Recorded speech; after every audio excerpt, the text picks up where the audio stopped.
I don't know how we did it, but in 2 weeks, we've installed solar, installed a lithium battery bank, gone to a conference for a week in Vegas, got a high top on Fred, and left Utah heading toward Phoenix. Today's an exciting day. We are going to Phoenix for our Airstream Thanksgiving rally with the Four Corners unit of the WBCCI.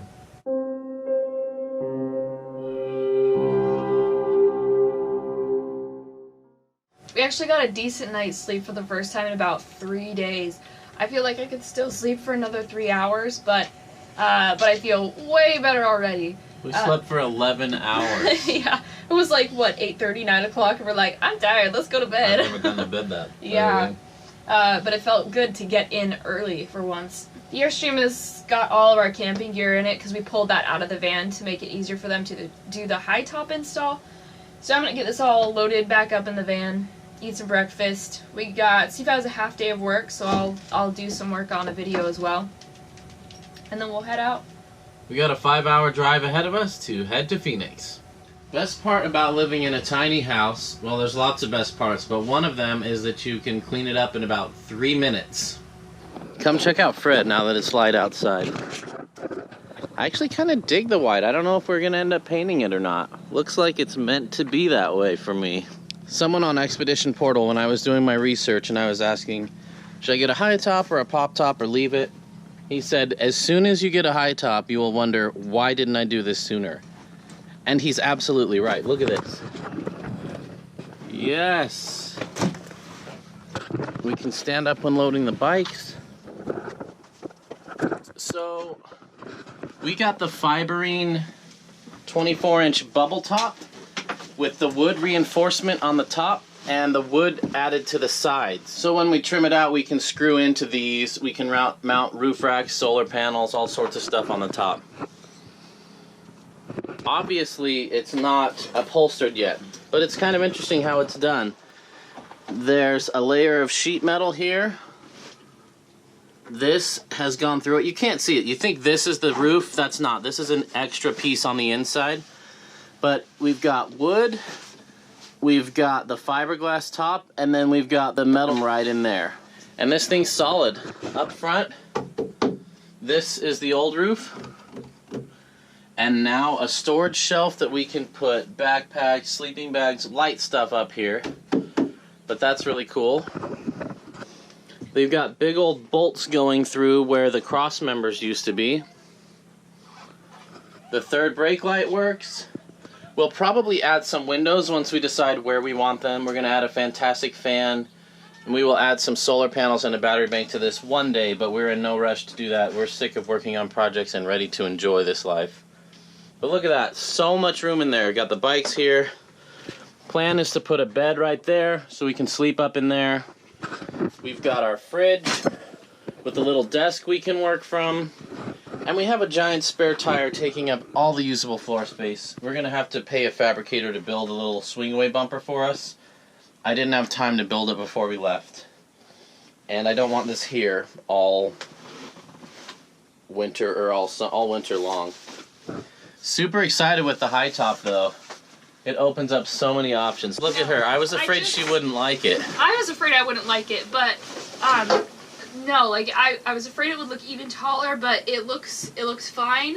And I just imagine like the trip that we took to Moab for a few days, like that would have been pretty sweet if we had that. Like once we get the bed in this, obviously, I'm pretty excited. Would we love a 4x4 dually Sprinter with the short wheelbase? Yes. Would we love to pay the maintenance costs on it? No. And it couldn't tow Sparky anyway, so this is the next best option. A lot of people have wondered why we didn't get a Nissan NV. There are several reasons. One, we already had Fred, and Fred can do everything an NV can do and more. The NVs don't come in an extended length like this, so there's less storage room. And the NVs, while they do tow 10,000 pounds like Fred does, they get like 11 to 12 miles to the gallon. Fred, the other day, we got 18 miles to the gallon with Fred empty. That's amazing. So we really like that option. But the NVs are cool. I think they're hideous with the high top, but you don't buy a van for looks.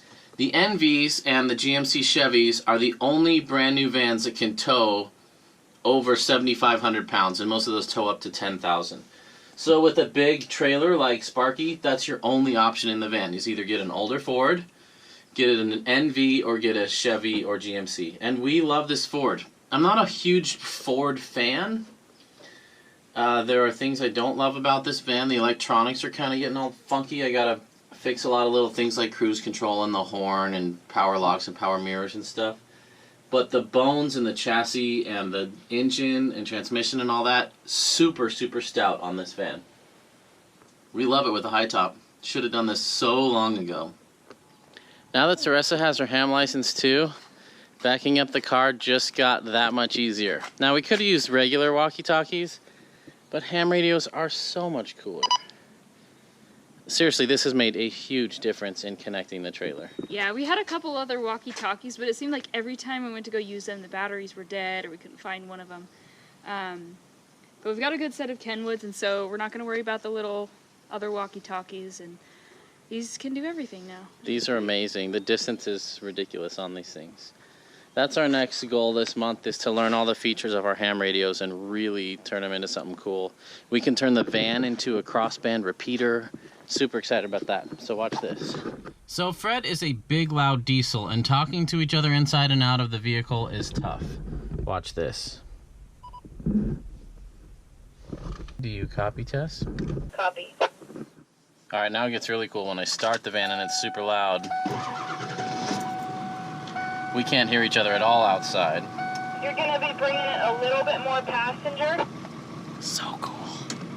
About 3 feet away, but you need to come more passenger. Nice and slow. Stop. Sorry, now you're too far, driver. The joys of hitching up a trailer. You're about 2 feet away, nice and slow. Slow. Stop. Pull forward like an inch. That's it. So much better for our marriage. No, you don't need ham radios to do that, but it's fun and it's cool. I feel like we're finally back on the road again and we can relax. We got our high top, solar, lithium, we installed our 4G booster, and I feel like the first 3 months we started was kind of like our crash course in how everything works, get everything figured out, and now we don't have it all figured out, but we have a much better idea than when we started off last time, and I can't wait for the year ahead of us. Interesting moment here. This has never happened to us. We're shopping at Winco, but the shopping cart locks itself if you go more than 100 feet away from the store. But when you're in a giant RV hitched up, you can't park in a regular parking lot. So we parked next door, but the stupid shopping cart locked up and we can't get it to the van. So we had to bring the van, park in a fire zone, and she had to bring everything in bag by bag.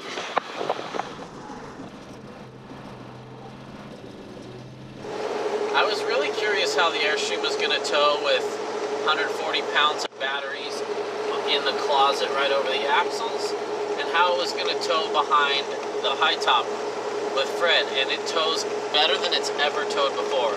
I don't know if that's because all the weight's right over the axle, which is right where you want it.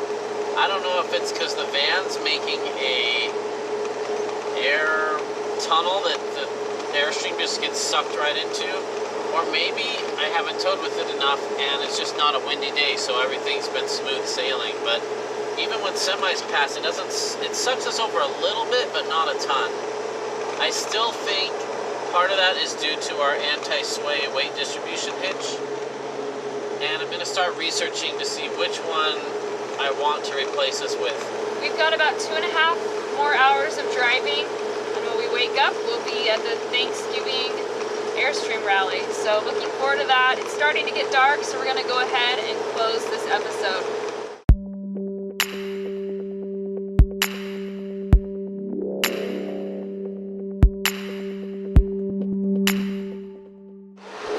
See you tomorrow at the rally.